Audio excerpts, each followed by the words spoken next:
नमस्कार, आपका स्वागत है फटाफट खबरों में। आज हम लेकर आए हैं हिमाचल प्रदेश के हर छोटे बड़े शहर की सबसे तेज और ताजा खबरें। तो चैनल को सब्सक्राइब कीजिए और वीडियो कहां से देख रहे हैं कमेंट बॉक्स में हमें जरूर बताइए।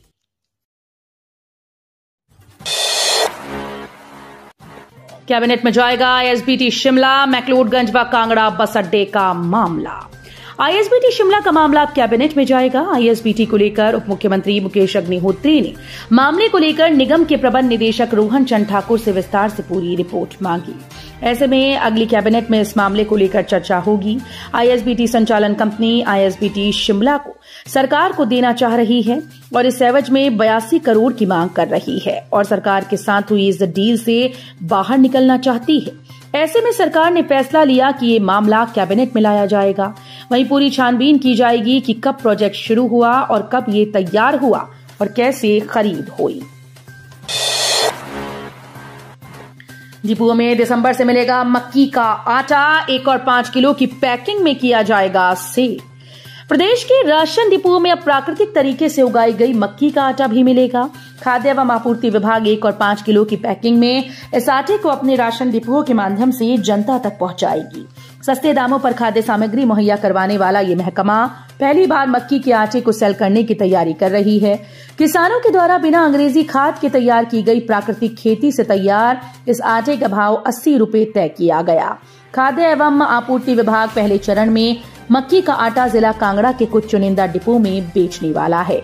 योजना के तहत सरकार पहली बार किसानों से प्राकृतिक खेती से तैयार मक्की की फसल को 30 रुपए प्रति किलो के हिसाब से खरीद रही है। बर्फबारी से निपटने को पीडब्ल्यूडी तैयार, मैदानी इलाकों से पहाड़ों पर शिफ्ट होंगी भारी मशीन। पीडब्ल्यूडी ने सर्दियों की एडवांस तैयारी शुरू कर दी है। बर्फबारी संभावित इलाकों में भारी मशीनरी का जमावड़ा अब आने वाले दिनों में लगने वाला है। पीडब्ल्यूडी ने मैदानी इलाके जिनमें बर्फबारी नहीं होगी से भारी मशीनों को ऊपरी क्षेत्रों में ट्रांसफर करने की तैयारी की, ताकि बर्फबारी के दौरान इन मशीनों का इस्तेमाल बर्फ हटाने में किया जा सके। जिन मशीनों को ऊपरी क्षेत्र में ट्रांसफर किया जाना है उनमें जेसीबी, डोजर और शहर से सटे इलाकों में रोबोट मशीन शामिल हैं।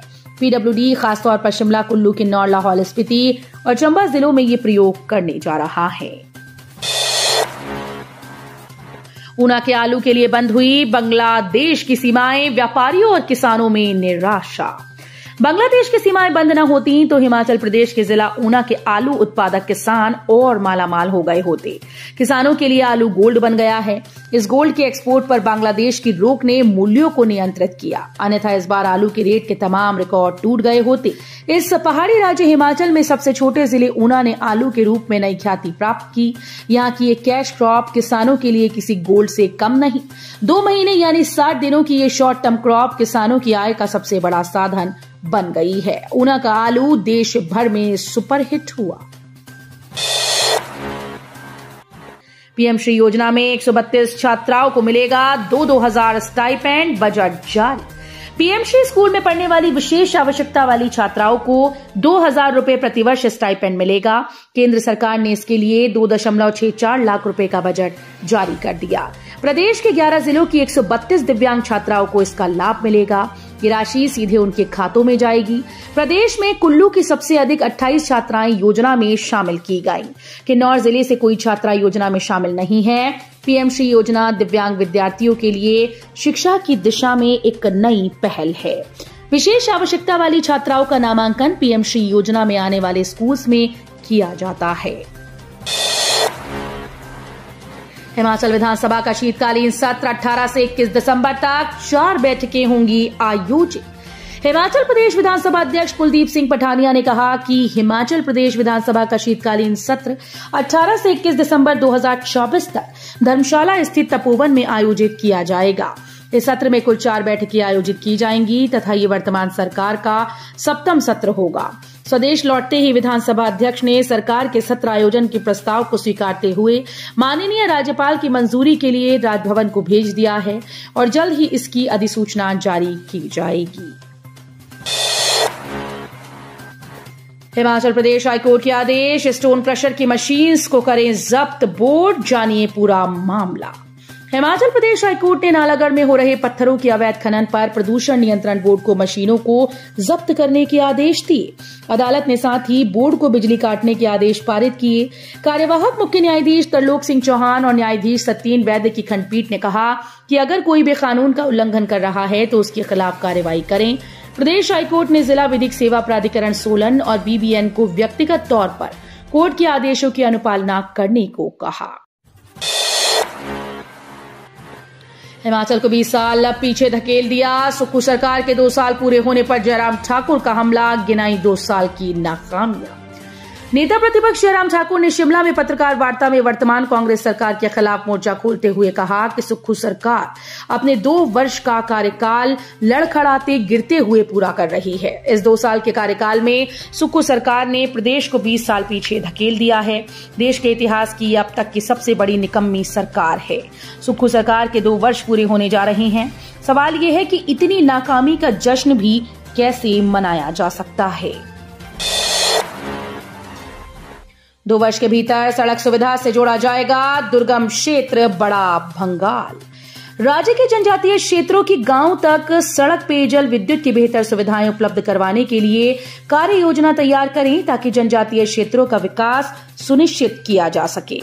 ये बात बुधवार को धर्मशाला सर्किट हाउस में राजस्व एवं जनजातीय मंत्री जगत सिंह नेगी ने अधिकारियों को निर्देश देते हुए कही। पांगी तथा भरमौर के अधिकारियों के साथ विकास कार्यों की समीक्षा बैठक की अध्यक्षता करते हुए राजस्व मंत्री जगत सिंह नेगी ने कहा कि आजादी के बाद ये पहली बार हो रहा है कि 2 वर्ष के भीतर जिला कांगड़ा के दुर्गम क्षेत्र बड़ा भंगाल को सड़क से जोड़ा जाएगा। राधा स्वामी चैरिटेबल अस्पताल को बंद करने पर शिमला कांगड़ा हाईवे पर प्रदर्शन। राधा स्वामी चैरिटेबल अस्पताल 1 दिसंबर से बंद होने के आदेशों के चलते बुधवार को लोगों ने सरकार के खिलाफ शिमला कांगड़ा हाईवे पर प्रदर्शन किया। इस दौरान बड़ी संख्या में महिलाओं ने सरकार के खिलाफ नारेबाजी की।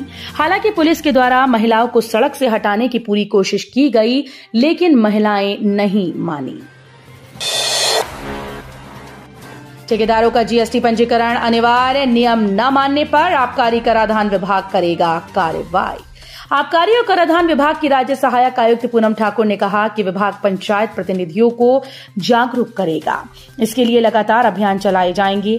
पंचायतों में खरीद फरोख्त के लिए ठेकेदारों को जीएसटी के अधीन पंजीकरण अनिवार्य होगा।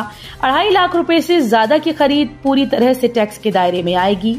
उन्होंने बताया कि पंचायत अपने स्तर पर जो भी टेंडर जारी करती है और इसमें इस्तेमाल होने वाली सामग्री 2.5 लाख से अधिक रहती है तो टैक्स चुकाना अनिवार्य है। दिव्यांग कोटे से जेबीटी के भरे जाएंगे 187 पद। प्रारंभिक शिक्षा विभाग दिव्यांग कोटे से जेबीटी के 187 पदों को भरने जा रहा है। इसकी प्रक्रिया विभाग ने शुरू कर दी।